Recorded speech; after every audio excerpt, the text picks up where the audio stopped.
Alright, this is the last of my Magnus sliders. This is the ToadX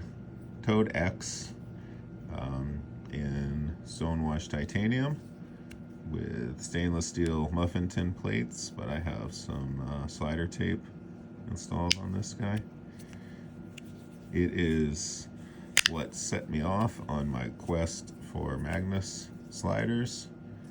It doesn't quite have the weight it needs to for like lots of momentum based tricks, but it is wonderfully ergonomic. These edges are so easy to catch and manipulate. My very first magnetic slider was a super thin thing and it just cramped up my hands all day long. And so I really appreciate what Magnus is doing with these designs that make it really easy to get your thumb in there. There is one major complaint. Excuse me. Hey Google, stop.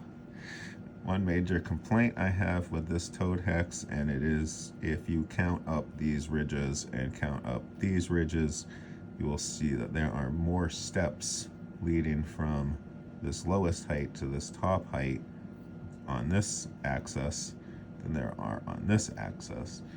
And what that means is that this last little ridge going up to this X pattern is literally twice the height, because it's missing one ledge. It's literally twice the height on this axis. This is impossible for me to show, but you can do the math. It's twice as tall from here as it is from here. And I was playing this thing for a really long time before I noticed that if I'm not careful and I just use that extra height to grip with, pushing from here, what happens is that little ridge actually digs into the tip of my finger. And when I really got into fidgeting with it in this pattern, I actually split the skin on my thumb from this ridge. I have no idea.